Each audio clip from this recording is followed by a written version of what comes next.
And now it's time for a Star Trek story.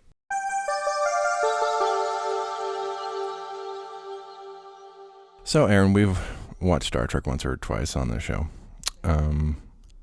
And we often end up having conversations about the human condition, like Star Trek often, triggers.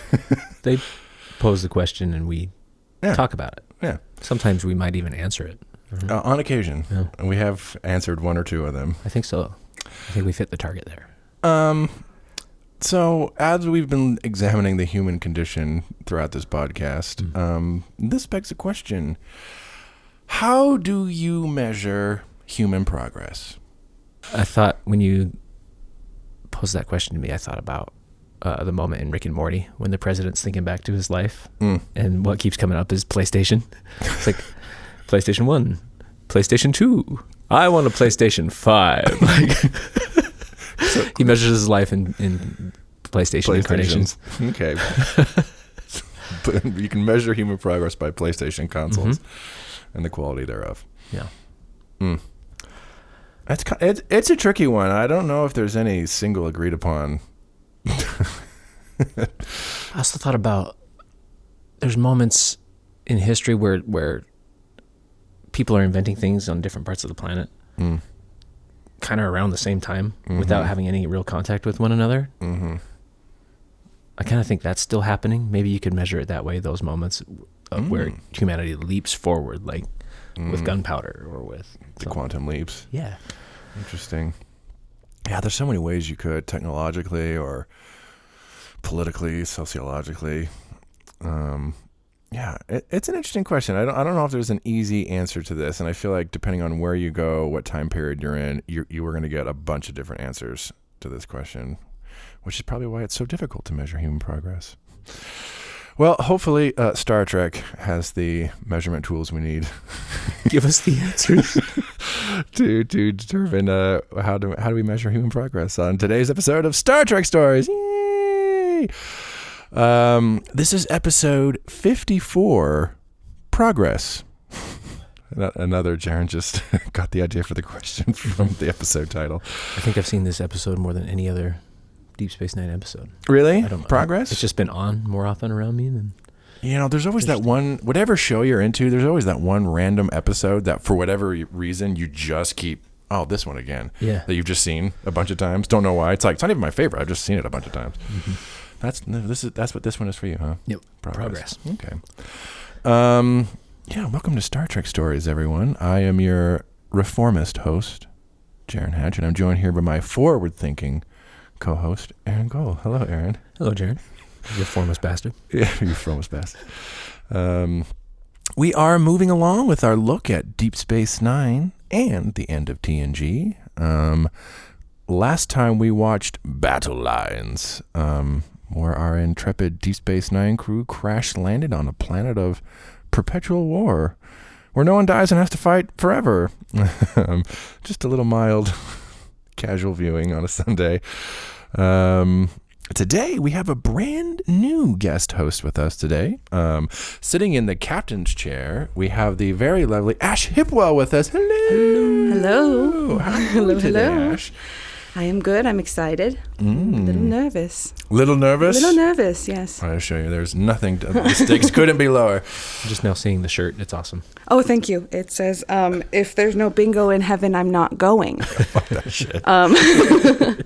So how do we measure human progress? Bingo. Bingo. That was actually a considered answer that I was thinking about. Where you can play bingo and where you can't. Throughout history, that's I think. How you can so, really find there's real human progress. I've gone through. It's not looking great. Oh, no. Less and less all the time. Under my administration, we shall introduce bingo to every corner of the planet. For those who don't know, Ash is one of my fellow employees at Utah Symphony, Utah Opera, part of our intrepid patron services team. You haven't been there for terribly long, but you've already been one of our brightest stars, shining very brightly over there. Thank you. And you're actually going to be going over to Ballet West very soon. Because I don't like you very much. No. No. I really, I've really loved working for the symphony, but it is, this one's full time. It's doing like almost the exact same thing. They were excited that I knew Tessitura. Oh my God. She was very excited. In this little very small world of ticketing. I know this ticketing software, you're hired. One less week of training. Yeah, so I'll have skipped that little part of training. Maybe they use it a little different, but I don't know. If anything, probably simpler over at Valley West. Well, congratulations, it's a lot smaller, but thank you. Thank you. They are very lucky to have you, and I think you're going to do really well over there. Thank you so much.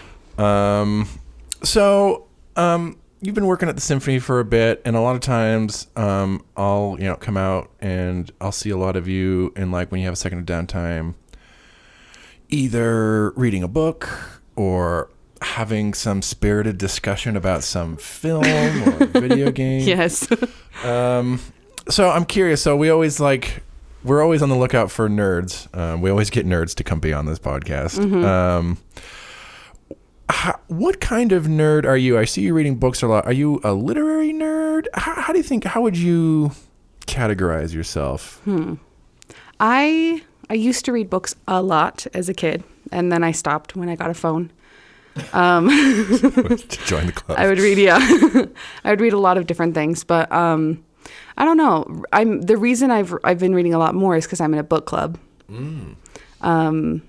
And a it's library book club, or no, it's just with some friends. Like a friend just like threw it together last summer, and we read A Court of Thorns and Roses, which is a very interesting book. And then we finished that series, and then now we're reading another series by the same author. So it has become a Sarah J. Maas book club, essentially. It's different. I like them. They're interesting, and they've gotten me to start reading again. I also started rereading like the Percy Jackson series, which I was obsessed with. Really into Greek mythology. I actually was into Egyptian mythology first, for some weird reason when I was younger, and then went to Greek, and then I started reading Percy Jackson. And do you still have that love for like Greek mythology? I do. Yeah. It just hasn't been able to translate into anything, So I don't know as much anymore, but coincidentally, like my 6th grade year, they had like a special little advanced reader club or whatever, and we had a whole section on just Greek mythology, like the same time that I was really into it. Just devoured it. So yeah, I was like, I already know so much of this, and I'm going to learn so much more. So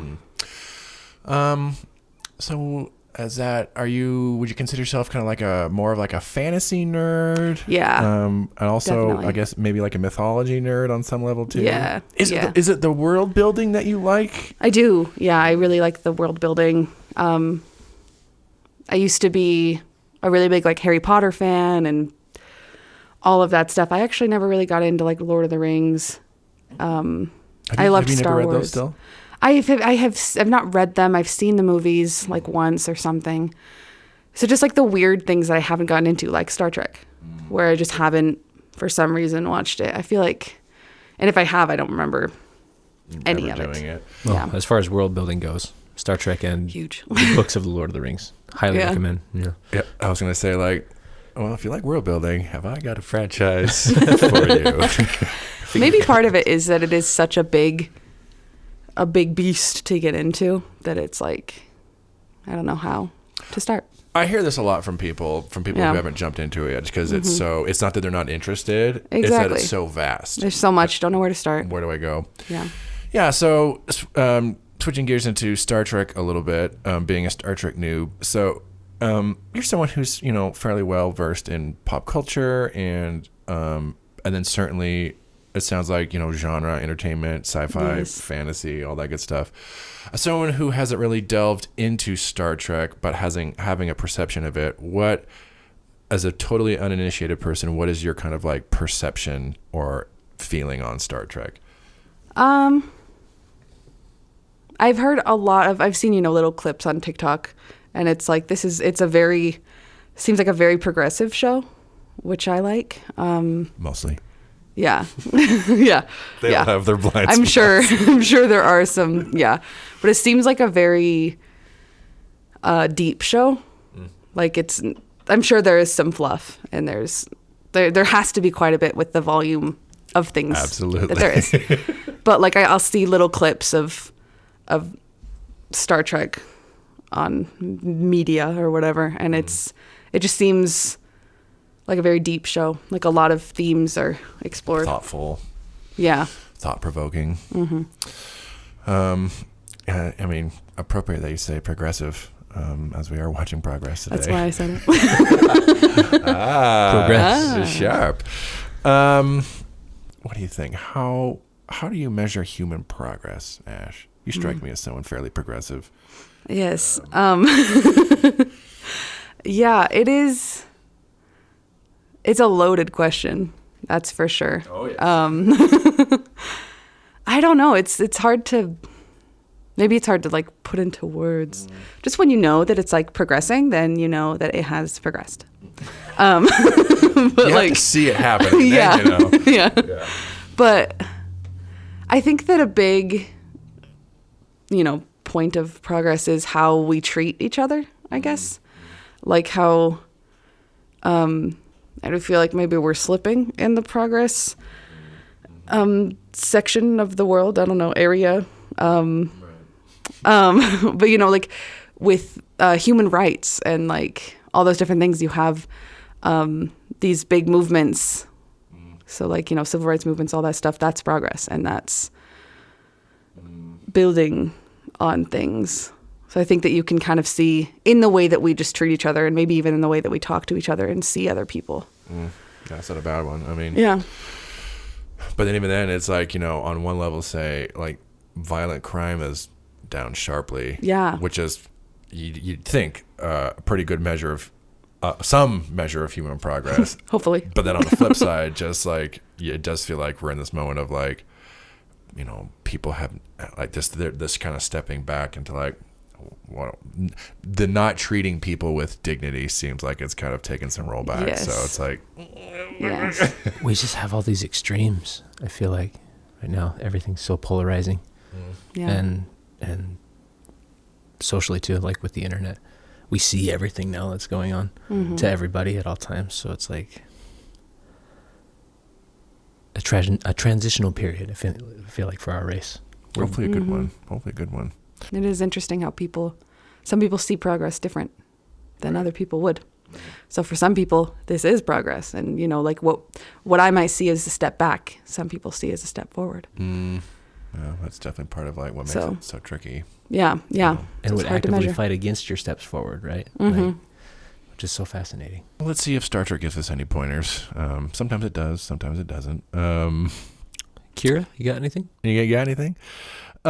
Yes. So we are watching Progress today. This premiered May 9th, 1993. This is the 14th episode produced for the first season of Star Trek Deep Space Nine. So in the back end of this initial season. All of the other Star Trek series essentially revolve around a ship of explorers exploring strange new worlds and new civilizations. They'll run into some kind of conflict or moral dilemma. They'll figure something out, and then they'll sail off into the sunset, probably never visit that planet again, and go find some new planet to explore next week. Deep Space Nine, on the other hand, is basically the inverse of this idea. So this show focuses on a Starfleet crew on a space station, staying in one place and helping like one planet and one species over a long period of time. In this case, the Bajorans. And our intrepid first officer of this show, Major Kira, she is the like personification of this idea, as she is like the native Bajoran who works with the Starfleet crew during this whole thing. So that's going to be the big thing we're looking at in this one, like the unique point of view she brings to the show and character, and then just the further exploration of this idea of just kind of sticking with one group of people and helping them over a long period of time. All right, everyone, at home, this is your invitation to watch along with us. Star Trek Deep Space Nine is streaming on Paramount Plus. You can find it by bringing up Season 1, episode 15, and we will be back after we watch Progress.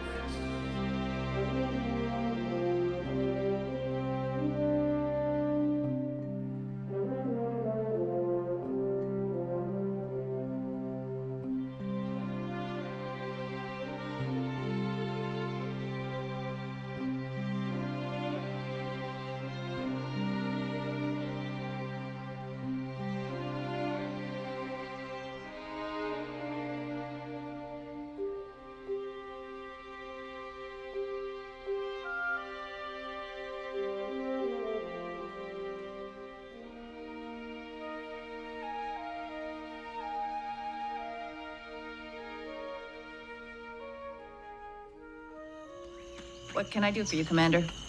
You and I have a material subsistence report to finish by the end of the week. I don't think I'm going to be able to help you with that. It's part of the liaison officer's job. I know. I don't like the prospect of having to break in a new one. You have a job to do here, Major, and you're not doing it. It's not that simple. I'm not saying it's simple. I'm saying it can't wait. Look, I understand you're used to sympathizing with the underdog. You spent your life fighting to overcome impossible odds, just like he's doing. But you have to realize something, Major. You're on the other side now.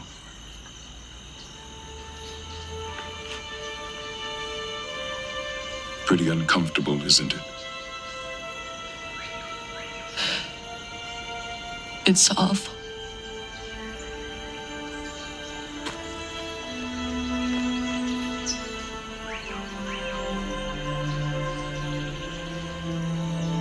When I first met you, Major, I thought you were hostile and arrogant. But I was wrong. Bajor needs you. And I need you. I like you. And I don't want you to be hurt. So, as a friend, I'm here to remind you that his fate is already decided. Yours isn't.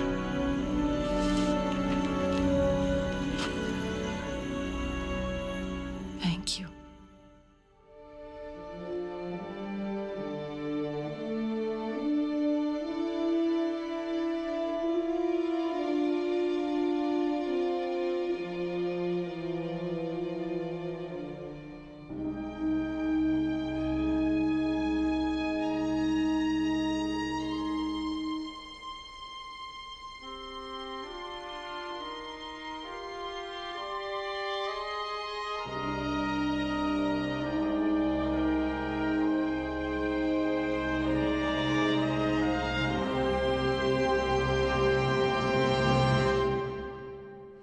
All right, we just got done watching Progress. In case you didn't watch this along with us, haven't seen it before.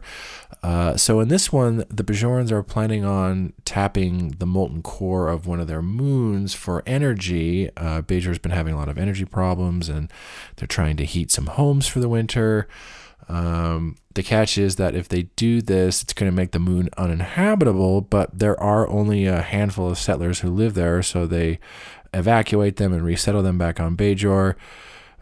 However, there is an old farmer named Molobok who refuses to leave. He's an old Cardassian resistance fighter who escaped to the moon to live there in peace, and he says if he leaves there, he'll die. And Major Kira is sent down to basically convince him to leave, but she ends up growing really attached to him and sees a lot of herself in him and sympathizes with him, and finds that she can't really make him leave, but eventually Commander Sisko comes down and convinces her that she's got a job to do and that she's on the other side now. And eventually, in order to get him to leave, she burns his house down so he has nothing left there, and kind of just ends with her taking him after she burns his house down. Meanwhile, during all this, Jake and Nog get their hands on some old Yemek sauce that's in Quark's storeroom, and They're trying to trade it for latinum. They end up trading it for some self-stealing stem bolts and then eventually some land. And after just kind of these many trading shenanigans, they finally end up getting to sell the land and get some profit. Just a little get-rich-quick scheme by Jake and Nog. We always start with initial thoughts. Ash, initial thoughts coming on off of Progress. I think it was a really interesting Star Trek introduction. It wasn't what I was expecting. There was less stars than I was thinking. Not many stars. Kind of had the same vibe that I was expecting. But yeah, I liked it. It was entertaining. I would definitely. It's a fun gateway, I think. Yeah, definitely an interesting gateway to kind of come into Star Trek for the first time. Like every episode is someone's first episode. There's a lot of people just kind of randomly fall into Star Trek. I'm curious if you can kind of put yourself in the shoes of someone in the 90s, kind of flipping through the channels. You've never seen Star Trek and you kind of come upon this episode and you watch it all. Would this make you want to watch more? For me, probably, because it just kind of seems like a show that I would want to watch. Honestly, if I'm just flipping through channels, I watched this episode, I might forget to keep watching. Sure. Especially like in that when there's not like streaming services and it's just on when it's on. Yep. It would be. I think I would forget to go back and watch it, but then I would maybe. At a later date, it would happen again. Oh, yeah. And I'd be like, oh, this is fantastic. I'll watch this again. But we live in a very different time now where it's all intentional. Mm-hmm. It's like whatever you want to watch, it's out there. Yeah. Back in the day, you kind of had to, like, whatever was on, you just kind of had to watch. Yeah, yeah. All right, the thumb of approval from Ash. Yeah. Aaron, initial thoughts coming on off of Progress. I tried to watch it with a new lens, I guess, and find something new. I guess this time what I got was from the B plot most of all was that don't chase feelings when you're trying to chase profit. Just a hot tip out there. Feelings will guide you into bankruptcy. Most of the time. They get lucky at the end and they hopefully get their latinum belt, though that is left open as well. Yeah, it's just kind of implied that they do. Maybe. Yeah. I doubt it.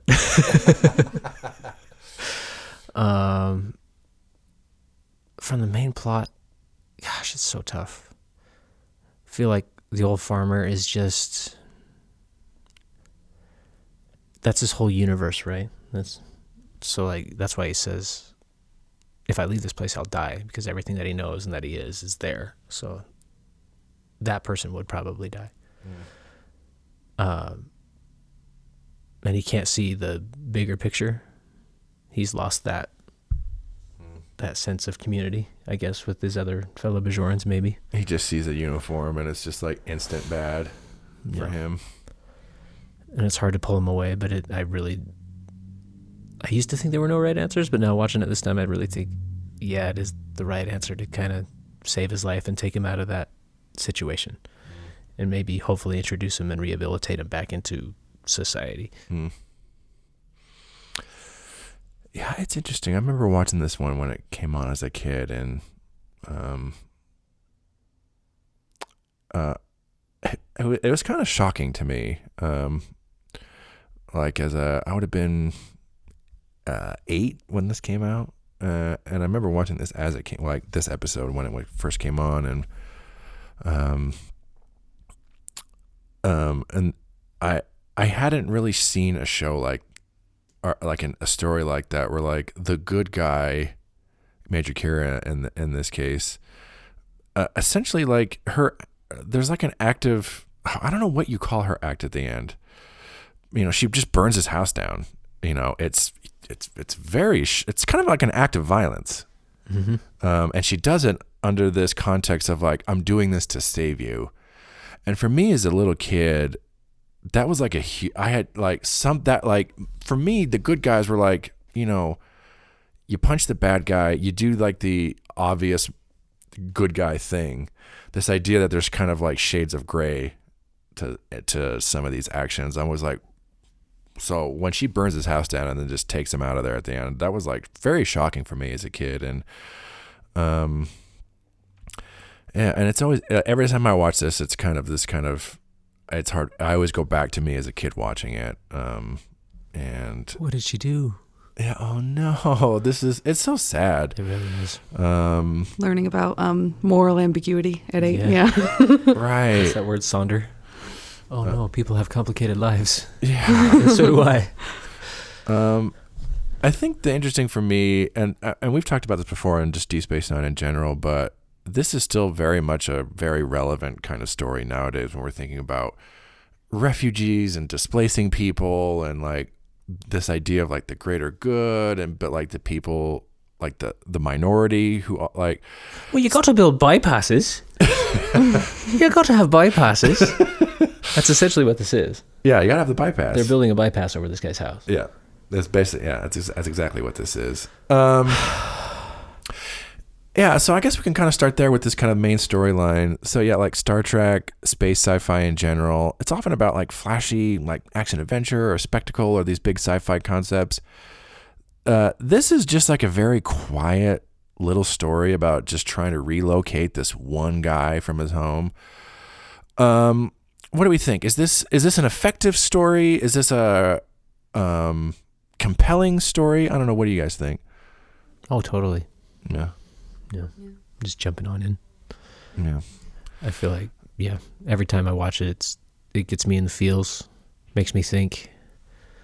And his character is just so strong. The farmer, it's just, this episode is a force to be reckoned with, to be honest. What do you think, Ash? Does this, especially like coming at this in a modern audience viewer, does this kind of hold up to a modern view as a modern viewer? Is this still kind of work in 2024? Yeah, no, I definitely think so. It makes me think of those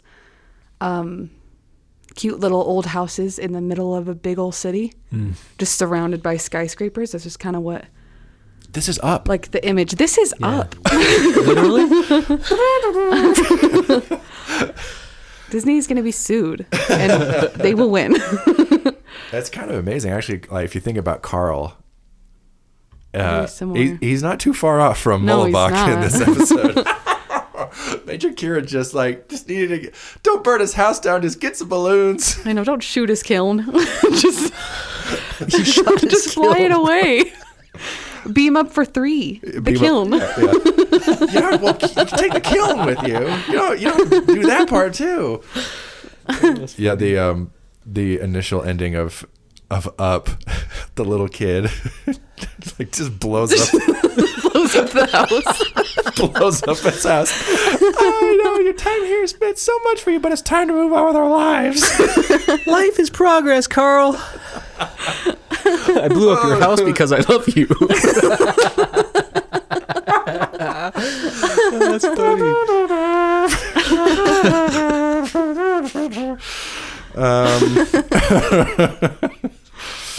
Oh man, yeah. It's definitely a gut punch. You kind of said, Aaron, that in the end, it's like, does she make the right call in the end? And like, yeah. What do you think, Ash? Like, does she do the right thing out here? It's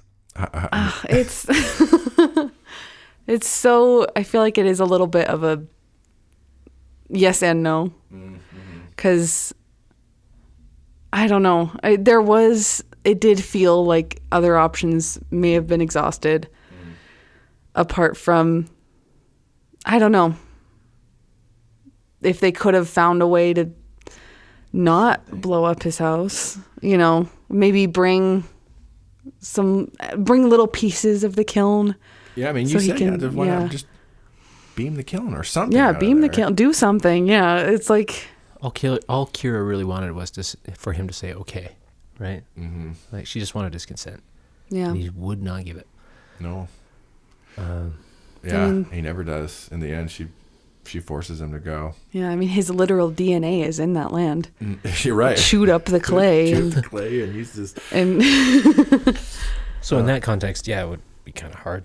Yeah. And also, to be fair, we were watching. It's like that guy's house is pretty cool.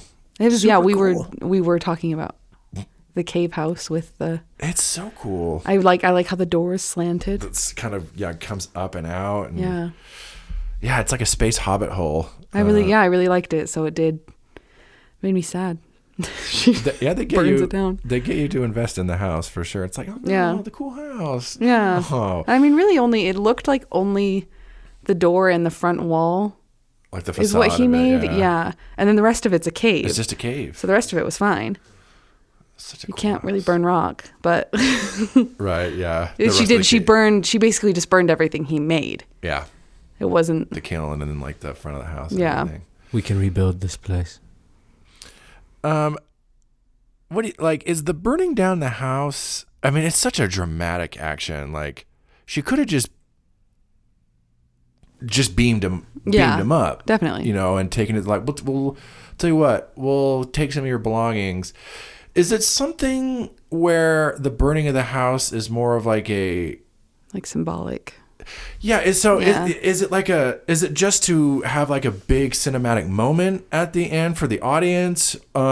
Or is it symbolic or indicative of like, I don't know, something else? Yeah. Like literally burning the bridge. Burning the bridge, yeah. Yeah. So that he can actually leave. He doesn't have anything there anymore. Yeah. He does give that ultimatum. She's like, oh, great, sweet. So that's the solution. If the house is gone, then you're coming up with me. Yeah. And I mean, from his reaction, he's like, what are you doing? And then she starts burning the house and he doesn't do anything. You know, there's almost not no reaction, but. It kind of just shuts down. Yeah. Yeah. Yeah. So it's like you can either take it as he was like, yeah, okay, this is right. Or he was just so shocked he didn't even know how to react. Yeah, he's been so I don't know. charismatic the whole time, and then he just shuts down. He does nothing while she's. Yeah, he just kind of slowly watches it happen. Mm-hmm. Yeah, maybe that is on some level on his part this kind of act of submission. Yeah. You know. Yeah, I mean, like, there's maybe not much he could have done at that point. No. She has a gun. She's got a gun. Maybe it's to help her realize that she is in the uniform in his own twisted way. Yeah. It's like, this is who you are now. I'm going to make you do it. I mean, he does literally say, so you chose your uniform over me after all. And she's like, and she's insistent, like, no, that's not what this is. And yeah, maybe it's yes. I'm forcing her to kind of, if you're going to do it, I'm going to let you do it. So you have to own up to it as his last act of defiance. Maybe. Yeah, that's a good point. I also wonder if on some point, on some level, it's it's almost an act for her where it's such an extreme action, but Commander Sisko comes down and kind of has that talk with her. It's like, and helps her kind of see, it's like, you feel for this guy because this used to be you, and you used to be having to stand up to the uniforms, and now you're the person in the uniform. And she says, like, he's like, that's uncomfortable, isn't it? She's like, yeah, it's terrible. It's awful. I hate it. I wonder if on some level it's her on some level kind of like destroying or burning that person she used to be. It's like making the choice. Yeah, I'm not this person anymore. Yeah. Like now I am this person in a uniform, kind of a thing. So I wonder if on some level it's such an extreme act, but it's something for her. It's not just for him. They'll both be going to Counselor Troy after this for multiple sessions to deal with what took place on the moon. And this does actually intrigue me to watch more to see where she goes, because I don't necessarily have the context of who she was before. Yeah. But it does make me wonder, like, I wonder where she's gonna go from here. I wonder, like, what she's gonna have to choose in the future. So that is a point of intrigue to keep watching, I guess. How is this going to affect her? Yeah. In a lot of ways, all this hinges on the character of Mullibok. how do we feel about him, like as a character? How do we feel like he works? Is he effective? I saw him as kind of more contained this time in his little universe than I have in previous watch throughs. I think at first, he's just saying things to get her mad, to get her. I don't know if he thinks she is going to leave, but I think that at first it's just like, oh, this is just an old guy, he's just a guy. And then pissy old guy. Yeah. And then they kind of peel back the layers a little bit to like his humanity, and then he's so attached to these two other people that he lives with. So you kind of see who he is as a character and like how far he's willing to go, I guess, for what he wants. So I thought he was effective to answer that. Yeah. Like he would say something and I'd be like, oh, shut up. And then she would be like, you cutie. And I'd be like, are we supposed to, okay, I guess you're a cutie. Like, I guess you're becoming likable. Like just the way that she would kind of react to him being like, go away, let me sleep. And she'd be like, you are just so interesting. You are everything. You are you ornery bastard. I love you. So did slapping her across the face. Yeah. Calling her like a bitch. She's just like, oh wow, I love you. You remind me of me. You're a little spitfire, aren't you? Like grabbing his cheeks. So I do think the way that she kind of, because that is kind of the way that you're expected to react to old people being terrible. Sorry. Yep. To all of our old listeners. Sorry. Oh, that's just grandma. She says the N-word sometimes. It's fine. Oh, you grandma. It is kind of like the way that you're expected to react, is like, especially, and not to bring this into it, but especially like as a woman, is to just be like, oh, that's so you, oh.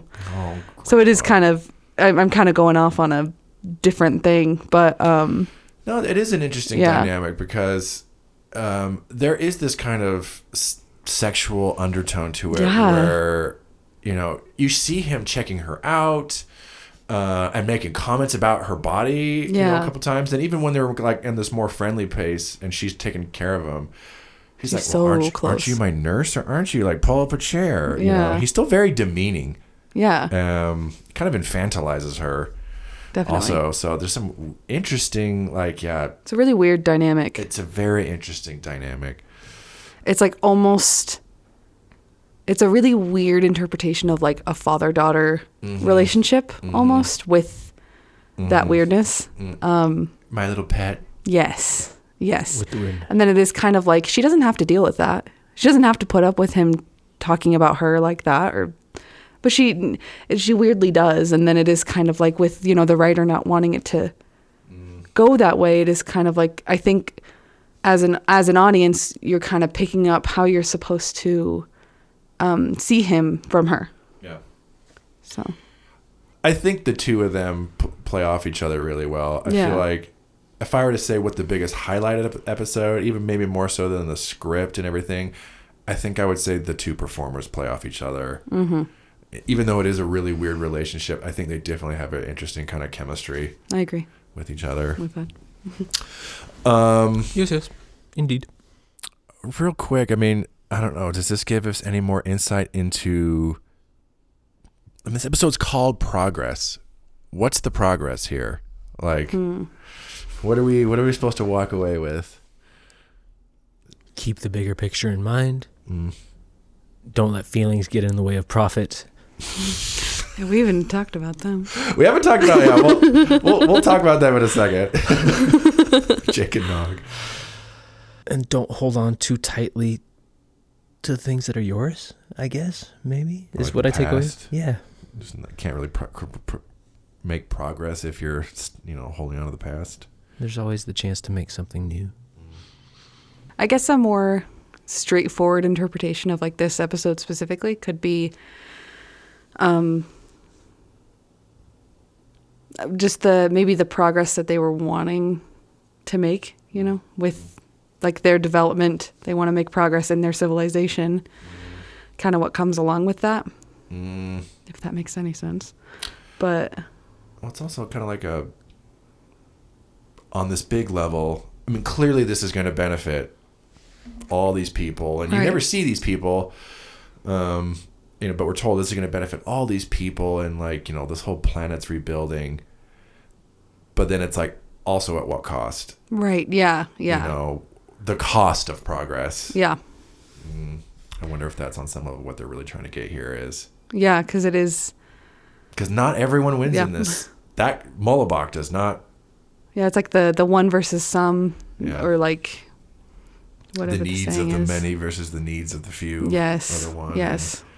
It's the trolley problem and. Right. You know, is progress just, you know, thriving for the most amount of people, but, you know, on some level, is progress for most, progress for all, you know? Right. Can you actually get progress for all, or is there always going to be someone left out of that equation? The government official has clearly already pulled the lever. Right. In favor of. Because they even said, like, there was a potential other solution, but they're like, we don't have time. We just have to do this now. So we just have to destroy this entire... What an ecological catastrophe. Sorry, we don't have the time. We have to destroy this entire moon. Well, guys, like, it seemed like life. What about all the plants and animals that live there? Yeah, it's not a barren moon. No, that people just like to look at. People live there. Yeah. Millions of people need heat and toilets now. So moon. Yeah. We're blowing it up. Yeah, it is that interesting. I think like what we were talking before, like some people view certain progress as a step forward. Some people will see it as a step back. Yeah, maybe there just is no easily definable progress because you know, like you could also argue that Major Kira, she finds some progress for herself, but but at the expense of Mullibok kind of losing everything, at the expense of burning a house down, burning that guy's house. Not hers, someone else. Now I've learned my lesson. Yeah. Crazy how no one was hurt with me growing as a person. 2 red shirts.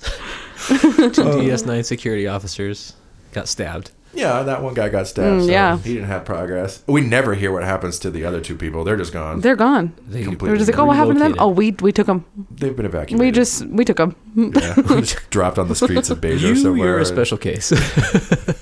They didn't say anything when we were. They didn't. They didn't say no. Can we talk about that? How those 2 were mutes. Yeah. With this guy. Yeah. Very interesting that they don't have any lines. Yeah, no lines. I mean, probably cheaper. Right. Clearly, they were willing to kill somebody for this guy and for where they live. So they did. I don't know. They probably didn't want to leave. No, definitely not. No. Stabbed that guy. They were in a stab at the beginning too. Happy with their quiet existence. Yeah. They were really just like, no, we took them. They did have a couple knowing looks. I hope they got paid for those. They did. Before we wrap it up, we have to really quickly talk about Jake and Nog and their little get-rich-quick scheme that is happening in the B plot. It's not really related to what's going on. Sometimes like they'll have little B stories that sometimes they'll have episodes where like there's like a couple stories that like connect and are adjacent, and then sometimes it's like this totally unrelated. You're just continuing to see the life of people aboard the space station while other stuff is happening. I don't know. What do you guys think about the whole Jake and Nog little get rich quick scheme that's happening in the background? Fluff. Like you said in the first part of the episode. I feel like the fluff is necessary to give us a relief. Yeah. From kind of break it up. Yeah. Yeah. Yeah. I really liked that crafty little lobe kid. Nog. Yeah. Yeah. I feel a tingling in my lobes. Like he's so he's such an entrepreneur, you know. He's very he is progress. He is progress. That's what they were talking about. Yeah, it's really Nog's progress. He really wanted those bars. Really, like he wasn't going to settle. Nope. 5. Well, he did start bringing that settle. offer down. He 3. I would take 1 bar of Well, I latinum. mean- Just want some latinum in my hand. Yeah, he didn't want dirt. No, it's dirt. It's such. I mean, it's an adorable little story. It doesn't really connect to anything, but it is fun to. It's very different, and it does give you some kind of emotional catharsis because Yeah. every time it comes back to them, I don't know if the scenes with like Kira and Mullibok are super heavy per se, but there's certainly like there is a heaviness and it's There's like weight. a weight to it, and every time it goes up there, you're kind of like. Like, Yeah. oh, these crafty little kids. So they're both children. Yeah. Okay. That one, yeah, I forgot his name. Nog. Yeah, that child actor really. So the actor Is it is an a adult? little older. Okay. He is. Jake, his actor is Sarah Lofton. He is basically the same age that Jake is supposed to be in that incredible onesie. Yeah. The actor who plays Nog was a little older. Okay. Still, It's actually hey, he was interesting bit of trivia. he was great. It's a neat little lesson in diving into financial markets. From a young person's point of view. Yeah. Yeah. You're just going to get the run around Yeah. a little bit, and you're going to learn a lot of lessons in that too. They're just at this point. They're just troublemakers. It's cute. Yeah, it is. It is really cute. One of the producers who becomes like the showrunner, Ira Stephen Bear, he actually said that his favorite part of this episode is the Jake and Nog stuff. He said he loves those characters. So And self-sealing self-sealing stem stem bolts are such a Star Trek meme. It's insane. yeah. You won't find Yeah. finer bolts. Finer bolt in the sector. I thought I giggled every time they kept saying that. So, yeah. Just really taking this man at his word. Oh, Brian? Well, I have no idea. I have They're no just- idea what the these hell are he thought. the finest stun bolts in the sector. In the sector. You will not find finer stun bolts. They got sold.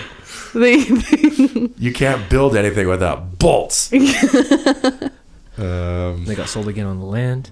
Yep. The land lucked out for him. Yes. That's yeah. where the trade worked out for him in the end. It would have been interesting if was somehow that land thing tied in with the episode and like the land. Oh, yeah. was the Like That they was end the up parcel that they gave owning to the farmer at the end. Yeah, they can't destroy the moon until Jake and Nog sell that little plot of land for 5 bars of gold pressed platinum. What a neat little bow. Oh, joy.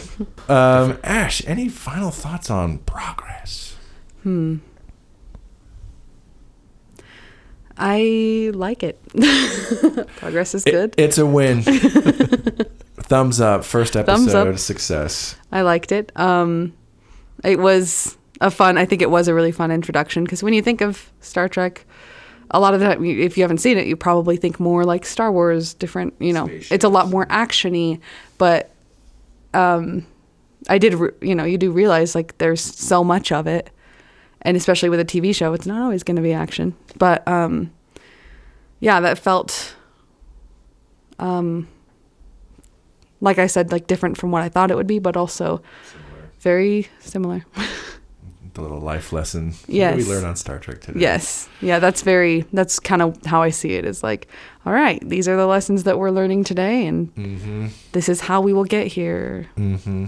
We're going to burn down an old man's house, and you will feel something. For the greater good. Progress. And that is progress. That is progress, everyone. All right. Successful first episode. Yeah, actually, a lot of the best episodes of Star Trek are people in rooms talking to each other. They just kind of use like the budgets for these shows were like they can't do crazy stuff, and they were churning out 26 episodes a season. So a lot of it looked better than some things that are being released now. It's still like the whole design of the station. Every time I watch it, I'm like, this still looks really. I mean, they could give it like a little HD polish, but it looks really good. Yeah, like the special effects makeup and stuff, Designer attention the to detail. practical effect things. Kira's high-waisted pants. Yeah, those are. That's a look. Yeah, Her knitted top is so in fashion right now. yeah, very interesting. Very Coachella. Yeah. Aaron, final thoughts on Progress? Oh, I had a song about. Oh yeah, let's get together. Yeah. We'll have a swinging time. Shout out to Brian Keith from the Parent Trap. Parent Trap dad. That's awesome. Yeah, that's him. Yeah, I like this one. This is also one I've seen a bunch of times too. It's always really sad. I love Major Kira, so I'm always down for a Major Kira episode. She is my favorite character on the show, so I always love watching all the Kira stuff. All right. Well, thank you everyone for listening. Hopefully you enjoyed our coverage of the episode, if not the episode itself. Thank you, Ash, for coming on and talking about your first Star Trek episode with us. Woohoo! Thank you for having me. Yes, thank you much. If we ever get you back, I'd be curious what we do. We'll have to do something more like classic, stereotypical Star Trek shit. Spaceship going to a planet, some crazy thing happens, and they got to Hopefully figure it's it out. Nog-centric. Nog-centric. We could do that. I think we could pull that off. Yeah. What made you want to watch more Nog? Nog. I want to see what happens with that little. Hell Yeah, yeah. I need to know how many more times those lobes tingle in the series. Oh my god! If we had a counter for every time there's like a lobe tingling. Take a shot every time. Oh my god! So much lobe tingling references in Strange Reddit's history. Yeah. No, I had a lot of fun. Thank you. All right, for those of you at home, thank you for tuning in. Next week, we are going to be jumping into the second episode in our little Major Kira twofer. We're going to be watching Duet. If you're a Deep Space Nine fan, well, you know exactly what that episode title means. This is actually one of the all-time franchise greats that we're going to be watching next week. According to everybody. According to basically everyone. So yes, definitely looking forward to that. And our good friend Toby Simmons is going to be returning to the show to watch that one with us, which is going to be great because that is going to be also their first Star Trek episode. Toby has never seen Star Trek. Can you believe? I love Toby. Toby works with us at Utah Symphony, Utah Opera. Yeah, well, they've been on the show before, but they were here to talk about Jaws, not Star Trek. So they're going to be getting their first taste of Star Trek with Duet next week. So that should be a lot of fun. All right. Thank you again, everyone. Thank you, Ash. Thank you. Yes, thank you, Ash. Thank you, Jaron. Aaron, as always, thank you. My forward-thinking friend. My reformist host and friend. And we will catch you all next time, hopefully with your house not on fire. Protect your kiln. Just this last jumping in front of the kiln. You stupid bastard. Why did you do this? Justice for kiln. Justice for kiln. Hashtag beam up for 3. Get it trending. Get it going. I got to make that meme right now. They could have brought the kiln. Come on. Save the kiln. Just put a little com badge on it.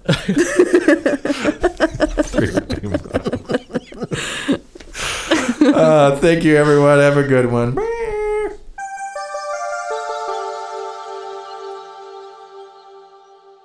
Thanks for listening. If you'd like to share us your own Star Trek story, you can email us at storiedstartrek@gmail.com, or you can visit our Discord server. You can find us by clicking on the link in the show description.